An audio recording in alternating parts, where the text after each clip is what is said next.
Hi, I am your host, Lyanette Talley, and you are listening to Virago 24/7. Virago is Latin for female warrior, and 24/7 is for all day, every day. Virago 24/7 is a weekly podcast that brings diverse women together to talk about life and our experiences in this world. We share our views on self-love, mental health, marriage, children, friendships, and really anything that needs to be talked about. Here, you will find everyday growth, everyday healing with everyday warriors. Just give me my space to move. 'Cause it's my thoughts, what I want, and I want what I want. Well, hello everyone. I'm still alive. I'm still here. How's it going? It's been quite a while. And just wanted to get on here and give you all an update on what's been going on the past few months. So hope all of you are doing well. I know I've had some lapses in not recording or not posting. And those times have always been when, I'm busy or it's summertime and we're traveling and I just didn't have the time to sit. This is not the case. I've had plenty of time, but I've chosen to do other things with that time. And so I think I just needed to disconnect for a little bit. And I think it's been since March, April, since I've chatted with you all. But here I am, and been trying to figure out where to start. And I really don't go back and listen to my shows, so I have an idea of what I said last time. So hopefully I can continue with what I said last time and what was going on back then. But a lot has happened. A lot has transpired in the past few months. And let's just get into it. Work. I've realized that I think there's a lot of people out there that can put a lot of things in their basket, and they could juggle many things: their home, their children, their husband, their job, their hobbies, their friendships. Like, they can juggle all of it. To me, that becomes very overwhelming and very exhausting, and it takes a lot of energy, like emotional energy, out of me. I've come to realize, well, I've always known this about myself, but it's confirming and affirming that I take on and feel a lot of energy, and it drains me. So with working at the office and being a manager there and being all in, if I'm going to do something and I put my mind to it, I will be all in, which then takes away from me, recording or doing the things that I really like or hanging out with friends, because then I'm just like exhausted. And what I want to do with my free time is come home, have a nice meal. I've been cooking and watching my TV and being alone. And I know that sounds really bad. My friend Adrian's always like, you just disconnect and you just stay by yourself, and that's not healthy. I know it looks that way, but for me, I need it for my sanity. And I'm not alone. I have a house full of people. I have Philip that I can talk to, and I do talk to him. And I do have friends that, I'm like, I'll vent to. So I don't isolate completely, even though it does look like that. So I've realized with working at the office, I could have come and still done the podcast. But you know what? I didn't, because I'm tired. And those women at that practice can wear you down and suck all the energy out of you. So that's what I've been doing. And I'm officially not a manager anymore as of, I think it's been the end of June. Yeah, the end of June. And, or beginning of July. I don't know. It all blurs together, but recently. And so I'm no longer officially the manager, even though I was holding the title with the new manager. We were holding that same title at the same time, and just trying to transition things. And so now I have time to talk to you people, which is very, very exciting. And it was hard to let go because I always want to have my husband's back, and I know what he wants. I know how he needs things to be done, and letting go of that control and allowing others to learn what he likes and what he wants and doesn't like is hard, but he's a big boy and he can handle himself and he can teach them his ways. I just always feel very protective of him, and I've been in protective mode. So the transition has not been seamless, but like I said, he is a big boy and he can handle himself.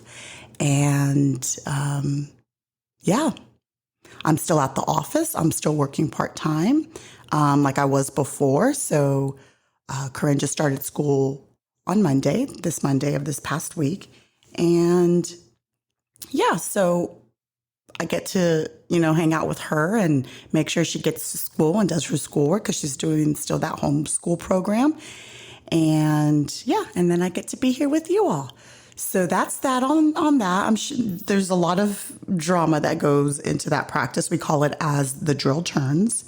If anybody wants to pick up a reality show about dentistry, it's quite interesting. I know it might sound very boring, but there's a lot of drama that goes on behind the scenes.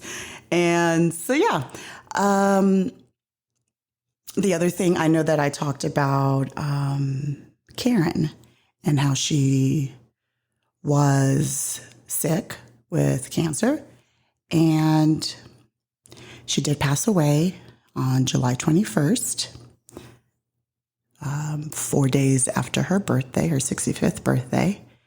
And she really wanted to get to Hawaii, where my youngest brother lives. He lives there with his wife and his daughter and his soon-to-be baby girl. There's another baby on the way, so we're really, really, really, really excited for them and for us because I love my nieces and nephews.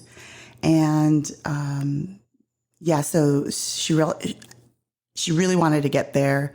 I don't know all the ins and outs. Anthony says that he wants to see me face to face and be able to tell me everything that transpired towards the end. If you all didn't know, if you guys have not listened to every episode, I have been estranged from Karen. So it was more of, they would let me know what was going on. I try to be there to listen to them and to my siblings. And I did go visit her in March, I believe. And I didn't go back. She ended up going to live with my sister the last few months. And my sister took great care of her, but she really wanted to get to Hawaii. And Anthony and Monica and I believe Adam, they all made it happen. So Anthony came and they flew to Hawaii, and she was able to be there for another week or so, a week and a half. And so, yeah, she passed. And it's weird when you're estranged from someone. It's trying to figure out like how you should feel, what you should feel. Do you have the permission to feel any certain kind of way when you've not had a lot of interaction with someone for a long time, and especially someone that was a big part of your life since maybe first grade? I don't know. All the years blurred together, but for sure by the time I was in first grade, that was my first memory of Karen, or maybe a little earlier, but very, very young. And it's brought up some old feelings that I thought I had healed from. And it just, yeah, I didn't think I was going to cry. I am always crying. Every time I'm always crying. I'm always like, you know what? Keep it together. Nobody wants to hear you cry, but may she rest in peace.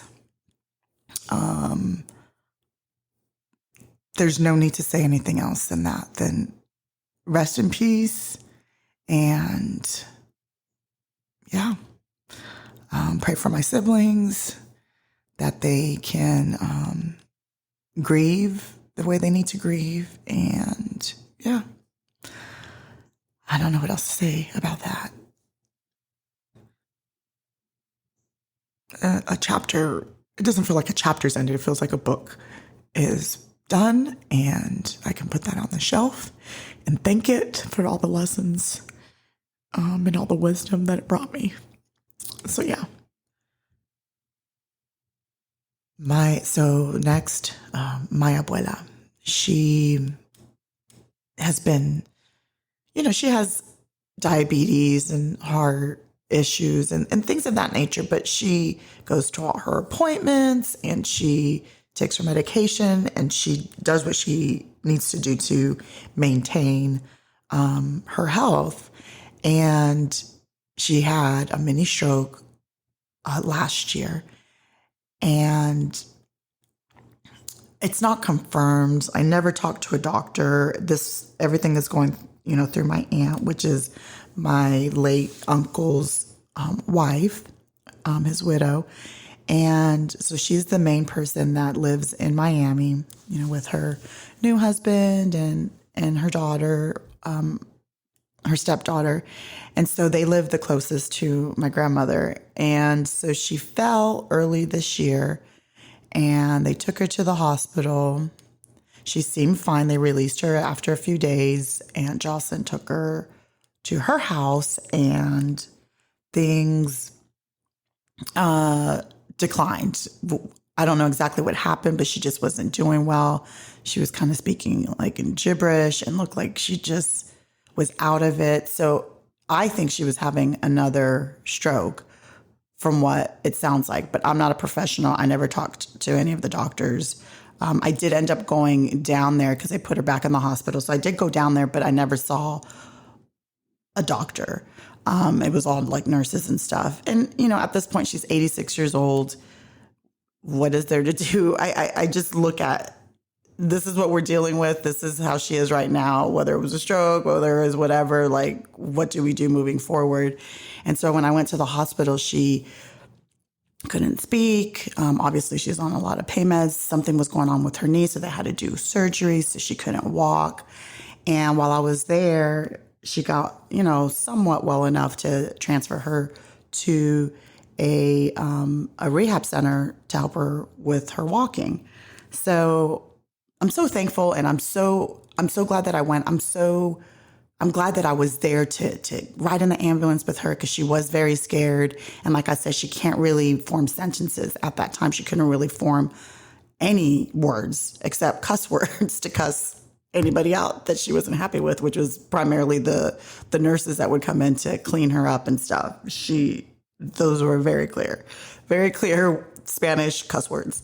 But anything else she couldn't really express. It's like she wanted to say something, but it's all coming out in gibberish. So I was very thankful that I was with her to transfer her.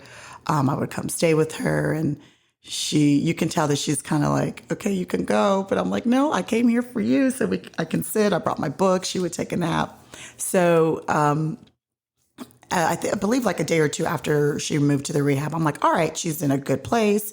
Everyone, I talked to, the people, the doctor there, and they're shocked because they're thinking like how long has she been this way? I said, it was shocking to them because they're seeing this like fragile woman in a wheelchair who can't move, who can't get up, who can't go to the bathroom, who can't really do anything.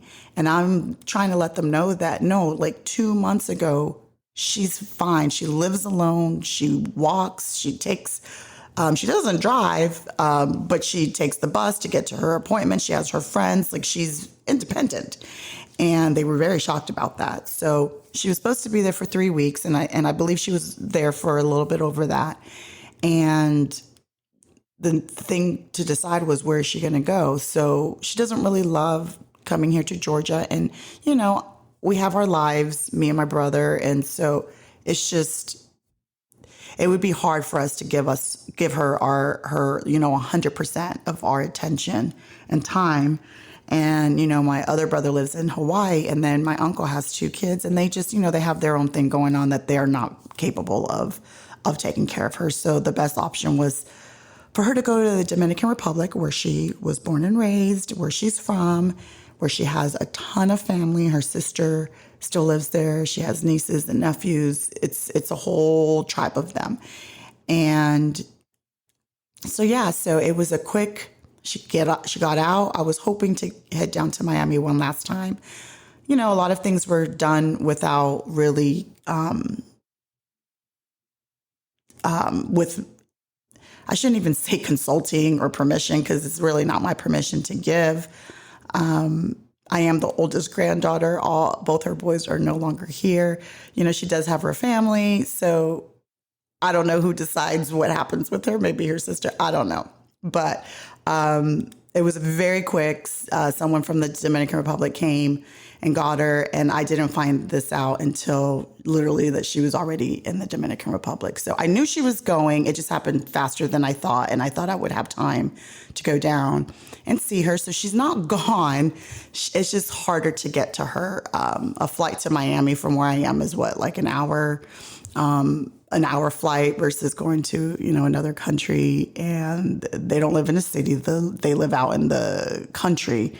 So it's not the easiest of trips to make it to her, but I do plan on going. She was in a wheelchair for the longest. I just saw a picture literally last week of her standing with her walker, which is like huge because she wasn't able to stand up. She looks healthier in her face.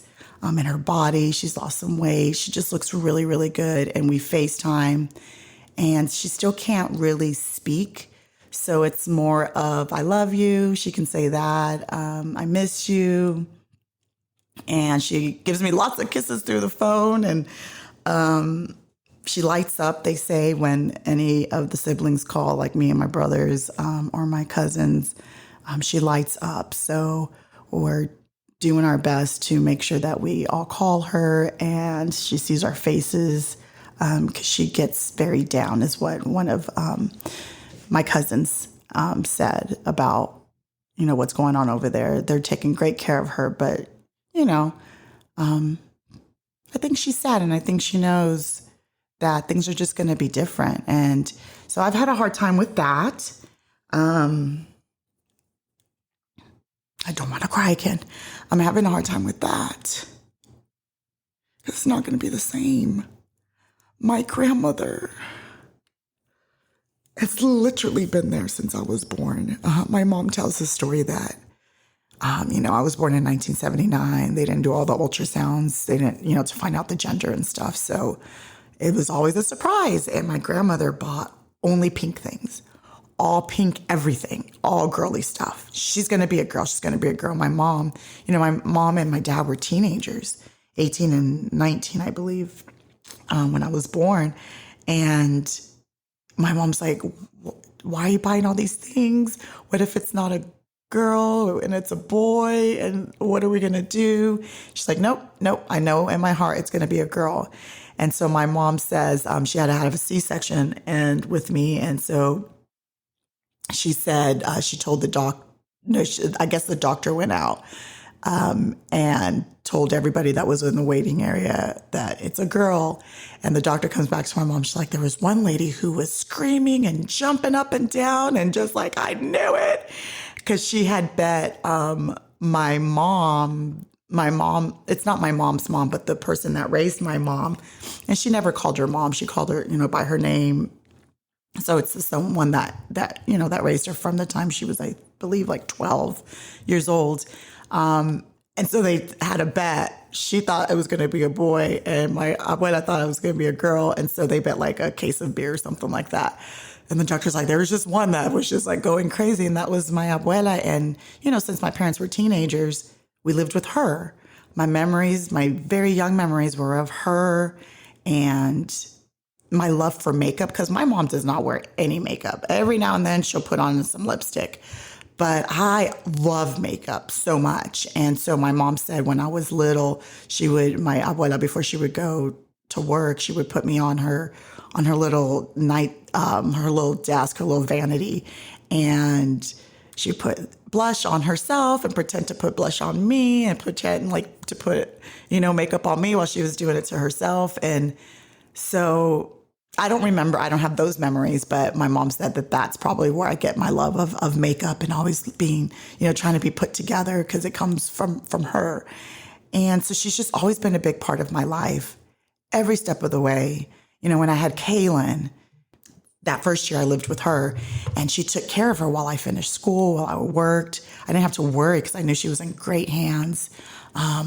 With the other two kids, with every delivery, she would come to the house and she would stay for a month or two and help take care of me and the babies. And we've just been just connected. And she's like that with, all her grandkids, but like with me, I just feel like this strong bond where she's been my angel. She's been there. And the thing is, she's feisty. She's feisty, I'm feisty, and we would butt heads. And she would get frustrated with me, and I would get frustrated with her. But that's okay. Like, it was just understood that we just adore each other. So it's hard, because she come visit me, she come visit my brother, and stay for, a few months at a time, and it's just not going to happen anymore. So that's been hard, guys. So the plan is to make a trip as soon as possible. But I want to be able to bring my kids with me, so I don't just want to go by myself, and hopefully see if my brother Jose can come, and we can make it a family trip. If it doesn't pan out, then it'll just be, my immediate family and my mom, even though that's not her mother. They've always maintained a cordial relationship, even though, my dad and her divorced. They've always maintained a very, respectful relationship, and they call each other and talk to each other. So it's never been awkward. My grandmother's just a doll. And yeah. So that's been a big change, and that's been really hard to digest. And guys, I've just been crying a lot. The past few months, I've been crying a lot. A lot. And man, it just feels like you feel like you're doing things and you're happy and you're healthy and your spirit feels great and your mind is open and free and you feel at peace, and then things like this happen. And I just have to remind myself that it's just part of life. It's always going to be times of where you feel at peace. And not that I don't feel at peace, but where, you're rocking and you're rolling, and then life just starts lifing. And sometimes all at the same time. It's like, okay, well, maybe if I had one thing that happened for the whole year, and then the next thing can happen next year. But no, everything happening with this short amount of time can be overwhelming. And, as humans, you get in your feelings and you have to figure out how to sit in it. I'm learning just to sit in it, cry it out, feel the feelings, and keep it moving. And so I'm crying right now, but honestly, guys, I've been really well the past few weeks, the past month or two. So I'm crying because it's so therapeutic coming on here and actually saying things out loud, even though I have talked about these things to my husband, to my friends. My best friend, Adrian, I love her dearly. We had lunch a few weeks ago and I hadn't seen her in a while, and her dad passed away last October. So she's been dealing with that grief and all the emotions that come with that.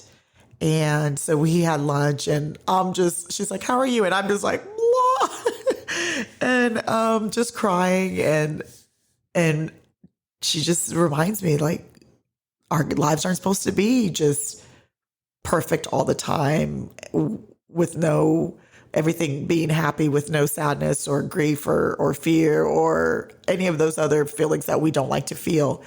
And it's just always going to be a cycle and seasons, and it is what it is. And we just have to accept it, guys. We have to accept it and keep living this life. And while you're in it, it just seems really sad and hard. draining when you're crying all the time, but it's life. And yeah, other thing, Kaylin is doing great. She's doing great right now. She graduated in November, but officially she walked in June. So we went to a ceremony. We had a party here at the house. It was lovely. Around that time, I'm not going to go into detail because there's certain things that I don't mind talking about, but I do want to protect people and their stories and what they're going through. But man, I'm an open book. So if it was up to me, I'd just be letting it all out. But she did have an episode around that time, an incident, and it was big. And instead of me being empathetic, which I have been for the past 4 years, I've been trying all different techniques. And I went to what I know best, and is to be my authentic self. And I kind of went off and in a big way. And I'm just tired. At some point, people just need to pick themselves up and figure things out. And when I see that someone's not really trying to help themselves out, or they want to just wallow, but then it's affecting me.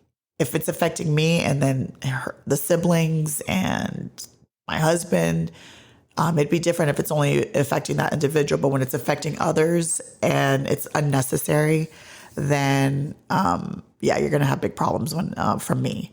And so we had a big explosion, and we've been good since then. I exploded. She received it. I don't know how she received it. There's a lot of crying. There's a lot of yelling on my part, a lot of crying on her part. But we've been good since then. She's staying in our house. She is working. She is a part of a play that is going to happen this weekend. So she's been helping. She's like a stage manager, helping make sure that everything's flowing, that props and things are all ready to go for this weekend. So I'm excited to see what she's been up to. And yeah, I'm proud of her. I don't know if that explosion pushed her to do something or if she was already going to do that. I don't know, but it needed to happen, and it happened. And we shall see. As of right now, we have a peaceful home. And I'm going to keep it that way because at some point, our adult children have to realize that they can go. Just like I was able to go and I had to go figure things out, they will too. So that's where I am. You gotta take ownership of your life. The other two are doing wonderfully. Corinne is ice skating fiend. She's an ice skating princess. She is doing very well considering that she's only been doing it less than a year. It'll be a year in October. And yeah, she's loving it and she's taking it seriously. Khalil is taking his football seriously to the point where they see him. They know who he is. He's on varsity. He's playing. It's exciting. He went from not playing, being a part of the, other just big group of football players to actually being seen. And he's put in the work over the summer, like a lot. He's been working out. He's gotten so tall. Everyone that sees him, oh my gosh, Khalil, you're so tall. So I'm so proud of him because we had to sit down with him. It's like, listen, if you want to take this seriously, you love football so much with every fiber of your being, you can't just show up to practice and call it a day and then do nothing the rest of the day. So you got to work out. You got to put extra work in when you want to do something or be noticed. Sometimes your talents don't just carry you. And he's been an athlete since he was little, but there's a lot of people that are athletes, and what separates you from everybody else is what you do when no one's looking. And so he took our advice and he's been doing his thing. So we're excited for him. And Another big change. Gosh, so many changes. Do you guys see why I needed some time alone? My boot camp crew, right? The people that I talk about all the time, my girls, like I started working out after Corinne was born, maybe like a year after she was born, a year and a half or so, because I had gained weight. I didn't feel good about myself. At our church that we were going to at the time, there was a pamphlet. And in that pamphlet, there was a little paragraph talking about if you want to work out, come see us. And it was literally across the street. There's a parking lot. And that's where they met every morning. Well, not every morning. I think it was like 3 days a week. 5 a.m. and 6 a.m. So Philip would go. I started first and he's like, oh, I want to join this. So he would go at 5 a.m. and it's right down the street. So he would go and we would time it just right because the kids would still be asleep and they were little. And then I would go at 6. And so it started off just me wanting to lose weight and get healthier. And it just turned into this beautiful community where we followed her from the parking lot to one gym, to another gym, to another gym, to another gym. Like we just followed Rachel around and we've become such a sisterhood, such a tight-knit group that it's been one of the most amazing memories has been made with this group. But Rachel, went back to school as an educator and she got her degree. And so now she's working in the school system. And she finally retired from coaching. Do you know how heartbreaking that was for all of us? Now, for me, I haven't been really going and working out as much as I have been in past years. So I've been taking it not as seriously this year. So for me, I kept telling everyone, because everyone's like, what are we going to do? Who do we go to? Do we go to the coach that's there now? Because there's a coach at this gym and then there's a coach at the previous gym that we used to go to. And so she would kind of sublet the gym. I don't know how it worked, but it's other people's gyms that she would go in and we would come and work out. So it's like, who do we go to? And I'm like, I'm retiring with Rachel, so I'm not going anywhere. And it's easier for me because I haven't really been going. But it's not that easy because even though I wasn't going, in the back of my mind, I know these women are still there. I can show up whenever and they will be so excited to see me because I don't come as often. And no longer, guys, no longer. So I've been doing yoga with Shiny. Shiny's been on the show. So you guys, if you've been listening and you've heard Shiny's voice, she's been doing yoga for a while and she's been loving it. And I said, you know what? I want to go with you. Let's try it out. So we've been going. I've been consistent. I've been doing Pilates and I've been walking. So it's been different because I've always said I'm not a yoga person. I don't like yoga. I didn't like it, but I'm learning to appreciate it now, to slow down, to listen to my body, to embrace the movements that my body can do. It's been really nice. I've really enjoyed it.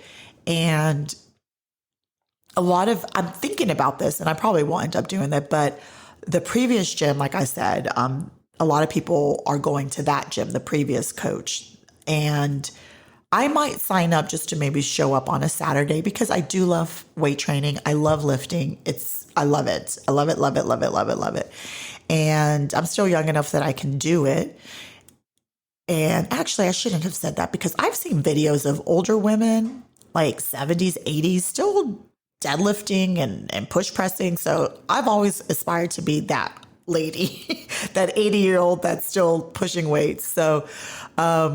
So yeah, I think I might go down to that gym and have a little talk and see if I can show up maybe like one day a week, like Saturdays or like a Friday or something, but definitely Saturdays. And so I'm going to do that. I'll probably add that to my rotation. But yeah, it's been a year of change. And this year, honestly, has gone by really, really, really, really fast. So lots of change. It feels like a reset. It feels like, all right, went through this. Now, like, what do we do? And then, after I finish crying for a few weeks and just kind of being in my home and being a hermit, I look up and I look around and I realize I'm not the only one. Like, there's so many people in transition right now. So many changes happening to a few people that I know right now. And where they are finding a reset, where they're having, some of the things are happening to them that are life changing. My stuff is emotional, but it's not changing my whole world completely, And so for some of these women, it's like life changing stuff, and they're really having to reset and restart and find new beginnings. And I don't know if you're in that boat, but just know that you are not alone. And is a lot of tears being shed for multiple people, where it's like, where do I go now? What do we do now? How do I restart? What's my next step? And I'm not necessarily there. I'm not putting myself in that camp because, like I said, it's not like my stuff has been heavy and it's been emotional, but it hasn't altered my world with my husband and my kids and stuff like that. So, man, this year, 2024, I don't know what's happening, but that's what's been going on. That's why I just needed to just step away for a little bit. I feel re-energized. I feel excited to start talking again. I need to start doing what I said I was going to do with this podcast. And I have lots of ideas and lots of things, and I just have to do it and stop sitting back and stop crying about it. And I just need to put myself out there, because what's happening in my mind is a battle. It's a battle, man. And do I stay safe and stay in my little safe bubble, or do I put myself out there and open myself to people's BS and comments and criticism and whatever?